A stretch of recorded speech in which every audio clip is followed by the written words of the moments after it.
नमस्कार दोस्तों, स्वागत है आपका अपने YouTube channel dream of job पर। और दोस्तों, जैसा कि आप देख रहे हैं कि अपने पॉलिटिकल की MCQ सीरीज़ जो है लेकर आए हैं। टॉपिक वाइज MCQ आपको डेली 25 से 30 क्वेश्चन अपने करेंगे। और जो CET और RPF जो भी वैकेंसियाँ होती है उनके लगभग प्रत्येक एग्ज़ाम में आप देखते हैं कि 10 से 15 क्वेश्चन आपको देखने को मिलते हैं। और उसी के अकॉर्डिंग अपने एक MCQ सीरीज़ लेकर आए हैं। और दोस्तों, अगर आप चैनल पर नए हैं तो चैनल को सब्सक्राइब कर दें, बेल आइकन को प्रेस कर दें, ताकि हर रोज़ अपने नए MCQ वीडियो की जो नोटिफिकेशन है आपको मिलता रहे। और ज़्यादा से ज़्यादा शेयर कीजिए ताकि प्रत्येक अपने दोस्त से तक ये क्लास जो है अपनी पहुंच सके। तो चलिए दोस्तों, टाइम समय ना ख़राब करते हुए अपने शुरुआत करते हैं। पहला क्वेश्चन है, रेगुलेटिंग एक्ट पारित किया गया था, यानी रेगुलेटिंग एक्ट जो है कब पारित किया गया था। ऑप्शन नंबर 1 है 1773, बी 1771, सी 1785, सी डी 1793। तो ये कब पारित किया गया था? 1773 में। रेगुलेटिंग एक्ट जो है 1773 ईस्वी में पारित किया गया था। चलिए अगले क्वेश्चन की बात करते हैं। 1773 के नियामक अधिनियम के अंतर्गत, यानी 1773 के रेगुलेटिंग एक्ट को ही नियामक अधिनियम बोलते हैं। 1773 के नियामक अधिनियम के अंतर्गत कलकत्ता प्रेसिडेंसी में स्थापित सरकार में गवर्नर जनरल और उसकी परिषद के कितने सदस्य थे? यानी जो 1773 के नियामक अधिनियम के अंतर्गत जो कलकत्ता प्रेसिडेंसी जो है उसकी स्थापना की गई थी, उसमें गवर्नर जनरल और उसकी परिषद के सदस्य कितने थे? 3 या 8 या 7 या 4? तो इसका आंसर क्या हो गया? 4, यानी 4 सदस्य थे। एक गवर्नर जनरल था प्लस 3 सदस्य और थे। तो चलिए दोस्तों अगले क्वेश्चन पर चलते हैं। क्वेश्चन नंबर 3, 1773 के नियामक अधिनियम के अंतर्गत बनने वाले प्रथम गवर्नर जनरल कौन थे? यानी 1773 का जो एक्ट था इसके अंतर्गत जो प्रथम, यानी 1 + 3 जो सदस्य, जो परिषद के 4 सदस्य थे, उसमें से जो सदस्य यानी गवर्नर जनरल, जो प्रथम गवर्नर जनरल बने थे वो कौन थे? सर एलिजा इम्पे या वारेन हेस्टिंग्स या स्टीफन या जॉन हाइड? तो इसका आंसर क्या होगा? वारेन हेस्टिंग्स जो है प्रथम गवर्नर जनरल बने थे। तो चलिए नंबर 4 क्वेश्चन की बात करते हैं अपने। वर्ष 1774 में कलकत्ता में स्थापित सर्वोच्च न्यायालय के प्रथम मुख्य न्यायाधीश कौन थे? यानी कलकत्ता में जो सर्वोच्च न्यायालय जो है, प्रथम सर्वोच्च न्यायालय की स्थापना कलकत्ता में की गई थी और 1774 में की गई थी। देखिए दोस्तों, इस एक क्वेश्चन में अपने 3 क्वेश्चन बना लिए। यानी प्रथम सर्वोच्च न्यायालय कहाँ स्थापित किया गया था? कोलकाता में। और कब स्थापित किया गया था? वर्ष 1774 में। और इस सर्वोच्च न्यायालय के प्रथम मुख्य न्यायाधीश कौन थे? Option number A Elijah Impey, option number B James Ford, option number C William Wood, option number D Lawrence. तो इसका राइट आंसर क्या होगा 4 नंबर का? ए एलिजा इम्पे थे। इसके प्रथम मुख्य न्यायाधीश एलिजा इम्पे थे। चलिए क्वेश्चन नंबर 5 पर अपने चलते हैं। पिट्स इंडिया एक्ट 1784 के अंतर्गत कंपनी के किन कार्यों को अलग अलग कर दिया गया था? यानी पिट्स इंडिया एक्ट 1784 जो है इसके अंतर्गत कंपनी के कार्य जो थे उनको अलग अलग कर दिया गया था। ऑप्शन नंबर ए राजनीतिक एवं वस्तु विनिमय को, वाणिज्य एवं राजनीतिक कार्यों को, या वाणिज्य कार्य केवल, या इनमें से कोई नहीं। तो 5 नंबर के उसका राइट आंसर क्या होगा? बी, वाणिज्य एवं राजनीतिक कार्यों को अलग अलग कर दिया गया था। चलिए क्वेश्चन नंबर 6 पर चलते हैं। क्वेश्चन नंबर 6 है, निम्नलिखित में से किस अधिनियम में कलकत्ता में सर्वोच्च न्यायालय की स्थापना का प्रावधान किया गया था? निम्नलिखित में से किस अधिनियम में कलकत्ता में सर्वोच्च न्यायालय की स्थापना का प्रावधान किया गया था? ऑप्शन नंबर है रेगुलेटिंग एक्ट 1773 में, या पिट्स इंडिया एक्ट 1784 में, या चार्टर एक्ट 1813 में, या चार्टर एक्ट 1833 में। तो इसमें क्वेश्चन नंबर 6 का राइट आंसर क्या होगा? ए रेगुलेटिंग एक्ट 1773 में। यानी निम्नलिखित में से किस अधिनियम में कलकत्ता में सर्वोच्च न्यायालय की स्थापना की गई थी? रेगुलेटिंग एक्ट 1773 के तहत स्थापना की गई थी और इसकी स्थापना 1774 में की गई थी। तो चलिए अगले क्वेश्चन पर चलते हैं। क्वेश्चन नंबर 7, निम्नलिखित में से किस अधिनियम ने विधायिका में संघीय विशेषताओं और प्रांतीय स्वायत्तता की शुरुआत की और केंद्र और प्रांतों के बीच विधायी शक्तियों के वितरण का प्रावधान किया। यानी किस अधिनियम के अंतर्गत विधायिका में संघीय विशेषता और प्रांतीय स्वायत्तता की शुरुआत की और केंद्र और प्रांत के बीच विधायी शक्तियों के वितरण का प्रावधान किया गया था।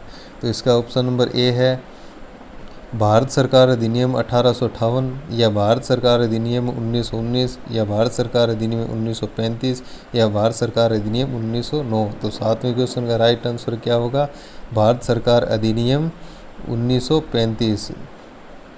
ठीक है, चलिए अगले क्वेश्चन पर चलते हैं। Question number 8, Pitt's India act 1784 के द्वारा किसका गठन किया गया? यानी पीट्स इंडिया एक्ट 1784 जो है इसके द्वारा किसका गठन किया गया था? बोर्ड ऑफ कंट्रोल का, बोर्ड ऑफ डायरेक्टर का, सेक्रेटरी ऑफ स्टेट का, तत्कालीन विधायिका का। तो 8 नंबर के उसका आंसर क्या होगा? बोर्ड ऑफ कंट्रोल का। पीट्स इंडिया एक्ट 1784 के तहत बोर्ड ऑफ कंट्रोल का गठन किया गया था। तो चलिए अगले क्वेश्चन पर चलते हैं। क्वेश्चन नंबर 9, 1793 के तहत अधिनियम 1793 के चार्टर अधिनियम द्वारा नियंत्रण बोर्ड के सदस्यों तथा कर्मचारियों के वेतन किसके राजस्व में से देने की व्यवस्था की गई थी? यानी 1793 का जो चार्टर अधिनियम है उसके द्वारा नियंत्रण बोर्ड के जो सदस्य तथा कर्मचारी थे उनका वेतन किसके राजस्व में से देने की घोषणा की गई थी? ऑप्शन नंबर ए भारतीय राजस्व में से, या लोक लेखा समिति द्वारा, या राज्यों के राजस्व में से, या इनमें से कोई नहीं। तो 9 नंबर क्वेश्चन का आंसर है ए भारतीय राजस्व में से। यानी जो कर्मचारियों को वेतन, आज भी यही सिस्टम चलता है, कर्मचारियों को वेतन दिया जाता है वो अलग अलग बांट कर दिया जाता है। एक तो भारतीय राजकोष होता है, एक राज्य का राजकोष होता है, उनमें से अलग अलग होता है।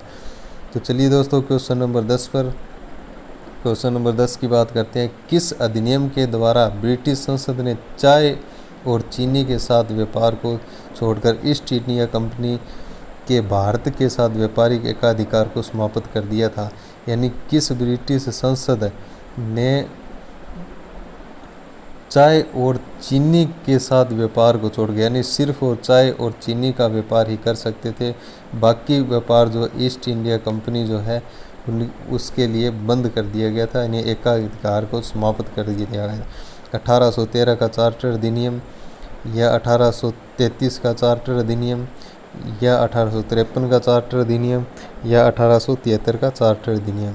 तो 10 नंबर क्वेश्चन का राइट आंसर क्या होगा? ए 1813 का चार्टर अधिनियम के द्वारा जो ईस्ट इंडिया कंपनी का जो व्यापार का जो एकाधिकार था वो चाय और चीनी को छोड़कर उनको समाप्त कर दिया गया था।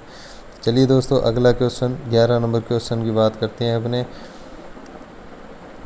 1813 के चार्टर एक्ट के तहत किन धर्म प्रचारकों को भारत में धर्म प्रचार का एकाधिकार दिया गया था? यानी 1813 का जो चार्टर एक्ट जो पारित हुआ था उसमें कौन सा जो धर्म था उनको भारत के अंदर यानी अपने धर्म का प्रचार करने की अनुमति दी गई थी? ईसाई धर्म प्रचारकों को, मुस्लिम धर्म प्रचारकों को, हिंदू धर्म प्रचारकों को, या इनमें से कोई नहीं? तो 11 नंबर क्वेश्चन का राइट आंसर क्या होगा? ईसाई धर्म प्रचारकों को, इनको अपने भारत में अपने धर्म का प्रचार करने की आज्ञा दी गई थी। चलिए दोस्तों क्वेश्चन नंबर 12 की बात करते हैं अपने। 1813 के चार्टर अधिनियम के अंतर्गत कंपनी द्वारा अधिकार में लिए गए भारतीय राज्य क्षेत्रों पर किसकी संप्रभुता को सुदृढ़ कर लिया गया था? यानी क्वेश्चन नंबर 12 कहता है 1813 के चार्टर अधिनियम के अंतर्गत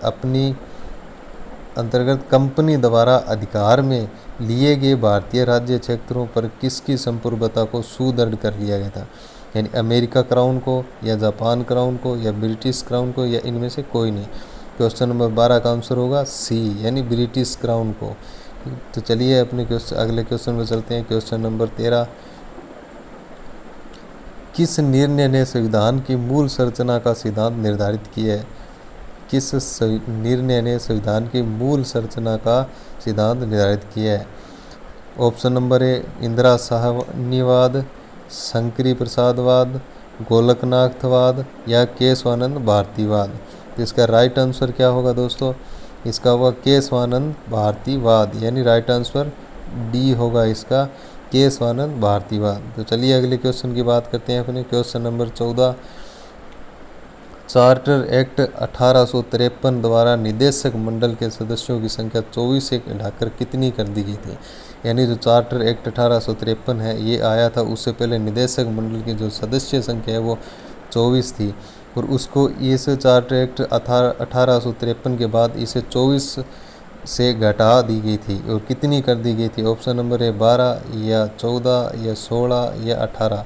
तो 14 नंबर क्वेश्चन राइट आंसर क्या होगा? डी, यानी कितनी की कर दी गई थी? 18, 24 से घटाकर 18 कर दी गई थी, यानी 6 सदस्यों की संख्या कम कर दी गई। चलिए अगले क्वेश्चन की बात करते हैं। किस वर्ष में ब्रिटिश राज ने कंपनी शासन अपने हाथ में ले लिया था? यानी किस वर्ष में जो ब्रिटिश राज जो है उसने कंपनी का शासन अपने हाथ में ले लिया था? 1858 ईस्वी में, या 1933 ईस्वी में, या 1813 ईस्वी में, या 1853 ईस्वी में? तो क्वेश्चन नंबर 15 का राइट आंसर है 1858 ईस्वी में।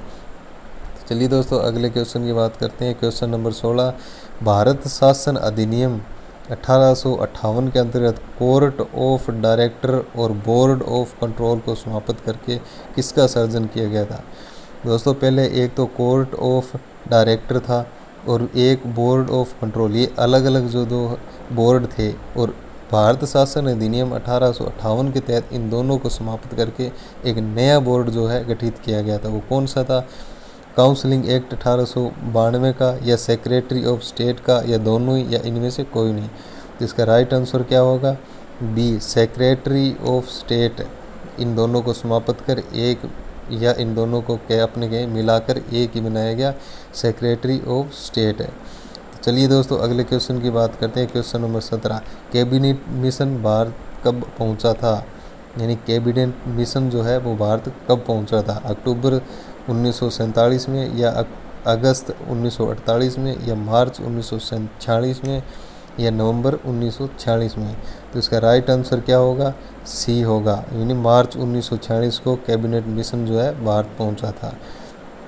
चलिए अगले क्वेश्चन की बात करते हैं अपने। भारत में सचिव का पद किसके द्वारा निर्मित किया गया था? यानी भारत के अंदर जो सचिव का पद है वो किसके द्वारा निर्मित यानी सर्जित किया गया था? ऑप्शन नंबर है मार्ले मिंटो सुधार 1919। ऑप्शन नंबर ई भारत सरकार अधिनियम 1858। ऑप्शन नंबर सी भारतीय परिषद अधिनियम 1861, या मॉन्टेग्यू चेम्सफोर्ड सुधार अधिनियम 1919। तो ये किसके द्वारा निर्मित किया गया था? तो 18 नंबर का राइट आंसर होगा बी, भारत सरकार अधिनियम 1858 के अंतर्गत भारत में सचिव के पद का जो सर्जन किया गया था। तो चलिए दोस्तों अगले क्वेश्चन की बात करते हैं। क्वेश्चन नंबर 19, 1892 के अधिनियम द्वारा भारतीयों को विधान परिषद में किस पर बहस करने की शक्ति प्राप्त हुई? यानी 1892 जो अधिनियम है उसमें भारतीयों को विधान परिषद में किस पर, किस विशेष यानी चीज़ पर या किस विशेष बात पर बहस करने की जो शक्ति है वो प्रदान की गई थी? तो इसका राइट आंसर क्या होगा? बजट पर, या कानून पर, या विधेयक पर, या धर्म पर? किस चीज़ पर इनको यानी बहस करने की शक्ति प्रदान की गई? तो इसका राइट आंसर होगा ए, बजट पर। ठीक है, तो अगले क्वेश्चन की बात करते हैं। क्वेश्चन नंबर 20, ब्रिटिश भारत में सांप्रदायिक प्रतिनिधित्व की व्यवस्था किसके द्वारा की गई थी? ब्रिटिश भारत में सांप्रदायिक प्रतिनिधि की व्यवस्था किसके द्वारा की गई? तो इसका ऑप्शन नंबर ए है मॉन्टेग्यू चेम्सफोर्ड सुधार से, या 1919 का भारतीय शासन अधिनियम, या मार्ले मिंटो सुधार 1909 के द्वारा, या इनमें से कोई नहीं? तो इसका राइट आंसर क्या होगा?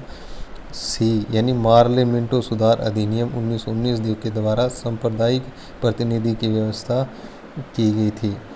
चलिए दोस्तों अगले क्वेश्चन की बात करते हैं। क्वेश्चन नंबर 21, भारत शासन अधिनियम 1919 किससे संबंधित है? भारत शासन अधिनियम 1919 जो है वह किससे संबंधित है? मॉन्टेग्यू चेम्सफोर्ड सुधार से, या 1919 का भारतीय शासन अधिनियम, या मार्ले मिंटो सुधार 1909 के द्वारा, या 1935 का भारतीय शासन अधिनियम? तो 21 नंबर क्वेश्चन का राइट आंसर क्या होगा?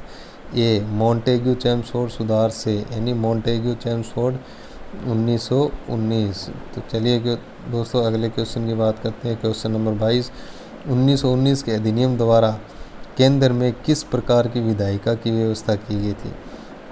1919 का जो अधिनियम है उसके द्वारा केंद्र में किस प्रकार की विधायिका की व्यवस्था की गई थी? ऑप्शन नंबर ए एक सदनीय विधायिका, ऑप्शन नंबर बी द्विसदनीय विधायिका, ऑप्शन नंबर सी त्रिसदनीय विधायिका, इसमें या इनमें से कोई नहीं।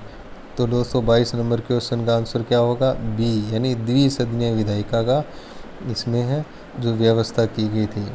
चलिए अगले क्वेश्चन की बात करते हैं। क्वेश्चन नंबर 23, भारत शासन अधिनियम 1935 किस सम्मेलन की परिणति थी?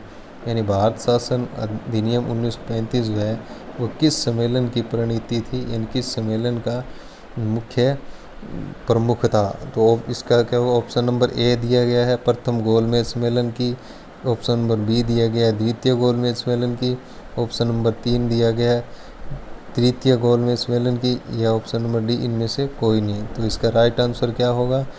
सी, यानी तृतीय गोलमेज सम्मेलन की परिणति दी गई थी। चलिए अगले क्वेश्चन की बात करते हैं। क्वेश्चन नंबर 24, भारत शासन अधिनियम 1935 ने भारत में किस प्रकार की शासन प्रणाली की व्यवस्था की थी? यानी भारत शासन अधिनियम 1935 जो है इसने भारत में किस प्रकार की शासन प्रणाली की व्यवस्था की थी? तो इसका राइट आंसर क्या होगा? ऑप्शन नंबर ए दिया गया राज्य प्रणाली, ऑप्शन नंबर बी दिया गया संवैधानिक प्रणाली, ऑप्शन नंबर डी दिया गया है स्वतंत्र प्रणाली, ऑप्शन नंबर बी संघीय शासन प्रणाली। तो इसका राइट आंसर दोस्तों क्या होगा? 24 नंबर क्वेश्चन का राइट आंसर होगा डी, यानी संघीय शासन प्रणाली की जो है व्यवस्था की गई थी। चलिए क्वेश्चन नंबर 25 की अपनी बात करते हैं। भारत शासन अधिनियम 1935 के द्वारा केंद्र में किस प्रकार का शासन स्थापित किया था? भारत शासन अधिनियम जो 1935 है इसके द्वारा केंद्र में किस प्रकार का शासन स्थापित किया गया था? एकल शासन, विधिक शासन, द्वैध शासन या स्वतंत्र शासन? तो 25 नंबर क्वेश्चन का राइट आंसर क्या होगा? सी, यानी द्वैध शासन को स्थापित किया गया था। चलिए अगले क्वेश्चन 26 की बात करते हैं। 1935 के अधिनियम द्वारा भारत में प्रांतों को कौन सी शक्ति प्रदान की गई थी? 1935 का जो अधिनियम था उसके द्वारा भारत में प्रांतों को कौन सी शक्ति जो है प्रदान की गई थी? ऑप्शन नंबर ए स्वतंत्र की, ऑप्शन नंबर बी आर्थिक की, ऑप्शन नंबर सी स्वायत्तता की, ऑप्शन नंबर डी शासन की। तो इसका राइट आंसर क्या होगा?